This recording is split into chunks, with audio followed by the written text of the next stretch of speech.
The day's other news, President Biden ordered U.S. intelligence agencies to redouble efforts aimed at pinpointing the origins of COVID-19. He asked for findings in 90 days and pressed China to cooperate amid fresh reports that the virus might have escaped from a Chinese lab. At a White House briefing, spokeswoman Karine Jean-Pierre said it's vital to get answers.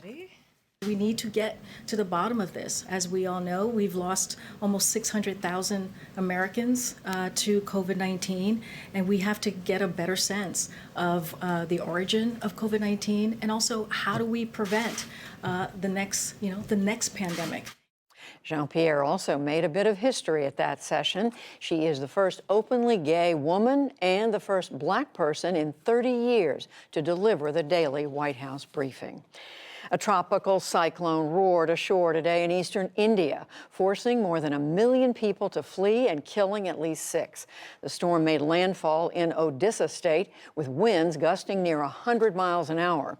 Huge waves battered the coastline as heavy rains flooded streets. Another storm struck India's west coast less than 2 weeks ago. A court in the Netherlands has issued a landmark climate ruling. It ordered the oil and gas company Royal Dutch Shell to cut carbon emissions by a net 45% by 2030. The court found that Shell's current emissions plans are not enough. Climate change activists cheered the outcome outside the court in The Hague. They said it will have a ripple effect worldwide. We're very, very happy that we now have this groundbreaking ruling where the court is crystal clear in the fact that corporations should indeed contribute to solving the climate crisis based on human rights law. Also today, ExxonMobil shareholders voted to replace at least 2 board members over climate policy. The dissidents argued the company has failed to commit to greater use of clean energy over fossil fuels. The company had defended its efforts. E-commerce giant Amazon made it official today. It's buying the media company MGM for nearly $8.5 billion. The deal adds thousands of MGM's feature films and TV programs to Amazon's streaming service.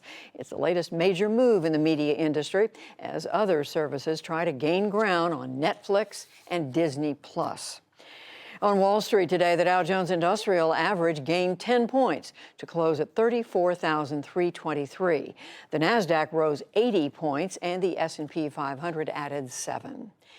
People across the Pacific region of the world got a special view overnight, a so-called super blood moon. New Zealand, Australia, Hawaii, and Western North America had the best views. A time lapse of still photos showed a total lunar eclipse that gave off a reddish-orange color. You can see it here. The full moon was also closer to Earth than usual, making it brighter. And retired longtime Republican Senator John Warner of Virginia died of heart failure last night at his home in Alexandria. John Yang takes a look at his life. Hearing no objection, so ordered. John Warner represented Virginia in the Senate for 30 years, respected on both sides of the aisle for his independence and efforts at consensus building.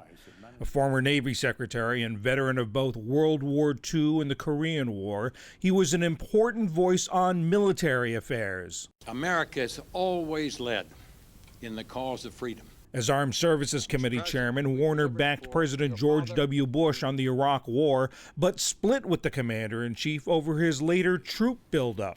Wake up. We're paying a heavy price.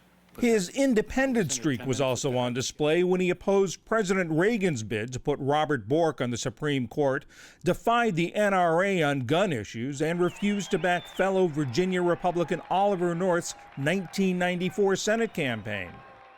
Warner was first elected in 1978, often campaigning with his then-wife, actress Elizabeth Taylor. She would introduce herself as a housewife from a small town in Virginia. After retiring from the Senate in 2009, he endorsed Democrats, including Hillary Clinton for president in 2016, and Virginia's current senators, Tim Kaine and Mark Warner, no relation, who narrowly lost a 1996 bid to unseat John Warner. In the Senate today, Republican leader Mitch McConnell remembered his former colleague. My predecessor as chairman of the Rules Committee was a principled patriot across the board. He was also a truly old-school Virginia gentleman. In 2009, the Navy named a submarine for Warner, Ship's company, attend hut. an uncommon honor for a living person. Its home port, Norfolk, Virginia. Warner died with his wife and family at his side. For the PBS NewsHour, I'm John Yang. John Warner was 94 years old.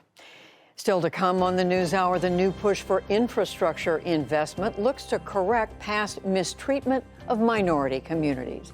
The military coup in Myanmar uses the bodies of its victims to intimidate the democracy movement.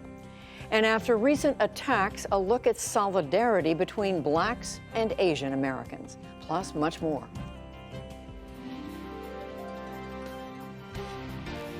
This is the PBS NewsHour from WETA Studios in Washington and in the West from the Walter Cronkite School of Journalism at Arizona State University.